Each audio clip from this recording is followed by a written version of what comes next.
Welcome to BOJ's Trending News for top stories in local, regional and international news, along with sports and local weather forecast. I'm Carla. Coming up in our local trending news, Prime Minister Andrew Holness is warning school administrators against charging parents exuberant fees. A Ministry of Labour and Social Security say there will be a delay in path payment to beneficiaries who collect through post offices. Female manager at Flow Jamaica, a Fairview office parish in a fatal accident, and female tour operator killed in Hanover crash, 8-month-old daughter hospitalized.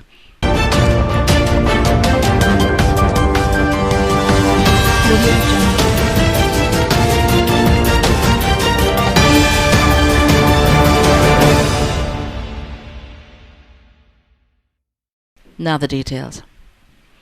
Prime Minister Andrew Holness says no child should be denied access to an education due to obligatory prohibitive fees being charged by schools. The Prime Minister says, I'm not saying that the parents must not contribute, but sometimes we miss the bigger picture, which is to make sure that no child, regardless of income status of your household, is in any way deprived of an education. The Prime Minister was speaking at the Primary Exit Profile Awards function in Jamaica House. Mr. Holness said he is aware that primary schools have begun to charge fees which some parents are unable to afford. Whether it is ancillary or auxiliary or registration, whatever fee it is, I am putting the primary schools on notice that I'm seeing an increased number of requests for assistance to pay for registration packages. The Prime Minister stressed that at the primary level, the criteria for enrollment should never be that the parent can afford it. The criterion for enrollment is your proximity to the school. The Ministry of Labour and Social Security is advising path beneficiaries who collect their benefits through the post offices that there is a delay in payment. The Minister said checks will be available for collection on Tuesday, August 20 instead of yesterday. It explained that the delay is due to additional processing time needed to prepare back-to-school benefits along with regular checks. However, beneficiaries who collect their benefits through Paymaster, Bill Express and NCB cash cards will be able to collect their payments. A female motorist who has been identified as a manager of a Flow Jamaica Fairview branch in Montego Bay, St. James, died from injuries she received in a motor vehicle accident along a section of the Iron Shore Main Road in Montego Bay yesterday morning. She has been identified as 40-year-old Khadijah Murray of Martha Bray in Trelawney. Reports are that about 1:30 a.m. Murray was driving from the direction of Montego Bay towards Falmouth in her Nissan Bluebird motor car. On reaching a section of the Zotri Hotel, she lost control of the vehicle which crashed into a wall. Murray sustained head and body injuries and was killed on the spot. A female tour operator is now dead and her 8-month-old daughter admitted to hospital in a serious condition following her involvement in a motor vehicle accident which occurred along a section of the Lance Bay Main Road in Hanover on Wednesday evening. Dad is 28 years old, Chelsea Malcolm of a Cousins Cove, also in Hanover. Reports about the Green Island Police are that about 10:30 p.m. Malcolm and her daughter were travelling in a Toyota Fielder motor car from the direction of Lucy towards Green Island. On reaching a section of the Lance Bay Bridge, Malcolm lost control of the vehicle and collided into a utility pole. She and her daughter sustained injuries and were rushed to hospital, where she died and her daughter admitted. Symphony of the Seas, the world's largest cruise ship, a part of the Royal Caribbean Oasis-class vessels, is slated to make its inaugural call to Jamaica next year. With a carrying capacity of 6,680 passengers, the 228,081-ton ship is expected to dock in Falmouth, Trelawney on May 19, 2020. Minister of Tourism Edmund Bartlett said the arrival of a Symphony of the Seas is not only timely, but should be viewed from the standpoint that Royal Caribbean continues to see Jamaica as a valuable cruise partner and a destination of choice. Noting that the Falmouth Pier will be accommodating 3 of 4 largest cruise ships in the world, Mr. Bartlett has said it should also be viewed against the background of the discussions the ministry and the senior government officials, including Prime Minister Andrew Holness, have been having with the top brass at Royal Caribbean and the commitment we have given to ensure their passengers enjoy their visit while in Jamaica. Those were your top stories making local trending news. Now join us for news from across the region, as well as our international stories, sports and a local weather forecast.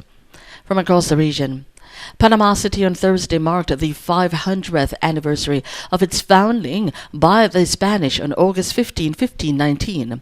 Big blue butterflies and smaller orange and black ones were released by the hundreds to mark the day when Pedro Ayres de Avila founded the city.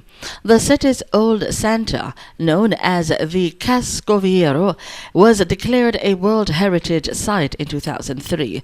The city's Santa was moved there from a nearby site known as Old Panama in the 1670s after a fire. There were parades and folk dancing shows as part of the celebrations, and actors dressed up as historical figures. Historian Nestor Sanchez noted that now, as then, Panama City is an important crossroads, and just like back then, we are a melting pot of races. Panama City was founded on the site of a fishing village, Sanchez said, noting Panama's strong indigenous heritage. We have a history that goes back more than 500 years. In international news, President Donald Trump has nominated a law professor who previously worked as prosecutor, defense attorney and journalist to fill the nation's longest federal judiciary vacancy. Trump nominated Richard E. Myers on Wednesday to be a trial judge in the Eastern District of North Carolina. The state's 2 Republican senators recommended Myers for the job. Raleigh lawyer Thomas Farr had been nominated to become a U.S. District Judge 4 times, twice by President George W. Bush and twice by Trump, but never received confirmation. Civil rights group had heavily criticized Farr for his work defending state voting and redistricting laws that judges had declared discriminated against black voters, as well as for his role as a campaign lawyer for then Senator Jesse Helms. Last year, Farr's elevation was stopped when 2 Republican senators from outside North Carolina announced their opposition to Farr's nomination. Myers was born in Jamaica and grew up in the coastal North Carolinian city of Wilmington, where he worked as a newspaper reporter in the early 1990s. Myers got his law degree from the University of North Carolina's School of Law in Capitol Hill and now a professor there. He previously clerked at the U.S. Court of Appeals for the District of Columbia Circuit and was a federal prosecutor in both California and later North Carolina when he worked on white-collar and violent crime cases. Over in our sporting report, the Jamaica Athletics Administrative Association JAAA yesterday announced that the sprint hurdler and former world champion Daniel Williams has been deemed eligible for selection to the Jamaican team to the 2019 IAAF World Championship to be held in Doha, Qatar next month. In a statement yesterday, the JAAA stated that after deliberation with international experts and a review of the selection policy, the association said that the fairest way to proceed is for the JAAA to make its selection decision based on a multiple criteria listed in a published policy, although the specific case is not covered. The 100-meter sprint hurdle race at the national championship had been ruled null and void, and Ms. Williams' disqualification could therefore not stand given that the race was never completed and has been declared null and void, the JAAA noted. The JAAA further said its final decision will be made on the closing date for entries to the World Championships on September 6. On our local weather forecast, insignificant feature, a tropical wave moving across Jamaica. Additionally, there is a low-level jet stream across the central Caribbean. The tropical wave is expected to move west of the island by this afternoon, allowing a high-pressure ridge to build by this evening. The ridge is projected to remain across Jamaica through to early Sunday, when a trough is then expected to move into the area. The forecast for this morning will see generally cloudy and windy conditions. Intermittent showers and thunderstorms are likely across eastern parishes. This afternoon, windy and widely scattered showers and thunderstorms. Tonight, partly cloudy, becoming fair. Windy along coastal areas. Maximum temperature expected for Kitton as well as Montego Bay is 33 degrees Celsius.